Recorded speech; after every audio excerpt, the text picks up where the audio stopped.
Good morning class. Hindi class में आपका एक बार फिर स्वागत है। पिछली कक्षा में हमने क्लास 7th और 8th को लेसन 15 विशेषण पढ़ाया था।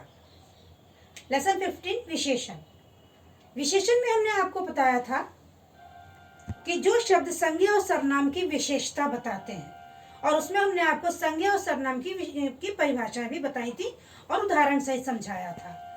अब के हम आपको बताते हैं कि जो हमने आपको बताया था कि विशेषण की परिभाषा, जो शब्द संज्ञा और सर्वनाम की विशेषता बताते हैं उसे हम विशेषण कहते हैं। उसके बाद हमने देखे थे विशेषण के भेद। विशेषण के 6 भेद होते हैं। विशेषण के 4 भेद होते हैं। एक है गुणवाचक, एक है परिमाणवाचक, संख्यावाचक और सार्वनामिक विशेषण। तो हमने ये आपको बताए थे। अब उसके आगे हम आपको बताएंगे कि विशेषण की कितनी अवस्थाएं होती हैं। विशेषण की 3 अवस्थाएं होती हैं। सबसे पहली है मूलावस्था, दूसरी है उत्तरावस्था, तीसरी है उत्तमावस्था। तो सबसे पहले हम आपको बताएंगे मूलावस्था। मूलावस्था में वे शब्द आते हैं, वे वाक्य आते हैं जो कि उसमें तुलना नहीं होती। वो जैसा हम बोलते हैं वैसे ही होता है, जैसा हमारे सामने होता है हम उसका उसी तरीके से बयान करते हैं। जैसे कि ये लड़का अच्छा है, ये लड़की सुंदर है। बस हम एक नॉर्मल वाक्य, उसमें किसी भी शब्द, किसी स्थान या किसी व्यक्ति की आपस में तुलना नहीं की जाती है। और उसके बाद है उत्तरावस्था। पहला है मूलावस्था कि वो अपनी मूल अवस्था में होता, उसमें कोई तुलना नहीं होती। लेकिन उत्तरावस्था में 2 प्राणियों, 2 वस्तुओं या स्थानों की तुलना करते हैं। जैसे शेर चीता से तेज दौड़ता है, या चीता शेर से तेज दौड़ता है। फिर मेरी कमीज तुम्हारी कमीज से ज्यादा सफेद है या ज्यादा अच्छी है, ये तुमसे ज्यादा खूबसूरत है, ये फूल इस फूल से बहुत ज्यादा सुंदर है। इस तरीके से जब हम तुलना, एक चीज को थोड़ा हल्का बता के दूसरे को हम ज्यादा बताते हैं तो वहां पर तुलना हो जाती है। वो होता है उत्तरावस्था। और फिर उसके बाद है उत्तमावस्था। तो मूलावस्था, उत्तरावस्था, उत्तमावस्था। उत्तमावस्था में किसी प्राणी, वस्तु या स्थान को सबसे अच्छा बताया जाता है। सबसे अच्छा बताया जाता है।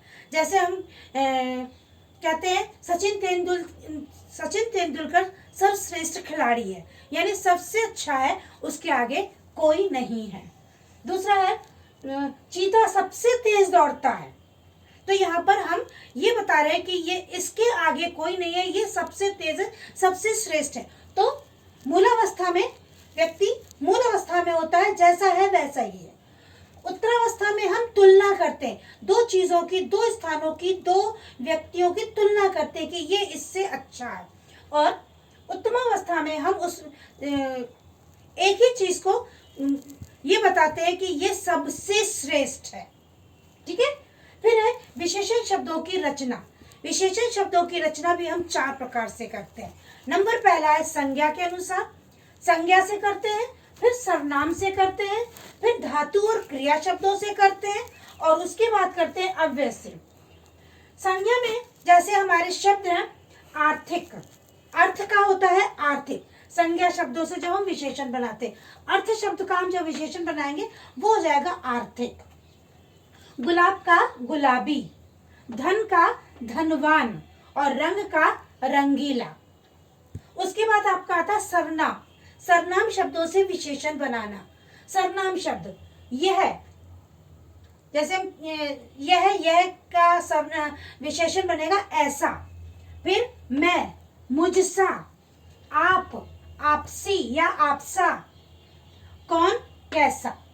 नेक्स्ट है धातु या ऑब्लिक क्रिया। धातु ऑब्लिक क्रिया यानी धातु या क्रिया से विशेषण बनाना।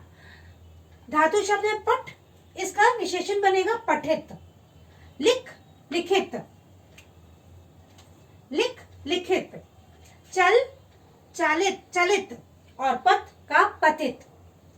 आप लास्ट है अव्यय से। अव्यय के द्वारा भी विशेषण बनाए जाते हैं। जैसे आगे, अगला, भीतर, भीतरी, बाहर, बाहरी, पीछे, पिछला। ये था यहाँ पर आपका लेसन समाप्त हुआ है। और ये था आपका, हमने आपको आज के पाठ में बताया विशेषण की अवस्थाएं। 3 अवस्थाएं हैं, मूलावस्था, उत्तरावस्था, उत्तमावस्था। फिर उसके बाद विशेषण शब्दों की रचना। विशेषण शब्दों की रचना किस किस प्रकार से की जाती है? तो हम संज्ञा शब्दों से करते हैं विशेषण की रचना, और सर्वनाम शब्दों से करते हैं, धातु या क्रिया शब्दों से करते हैं, और अव्यय शब्दों से करते हैं। अब इसके क्वेश्चन आंसर हम आपको लिखित देंगे जो आपको कॉपी में करने हैं। Okay, bye.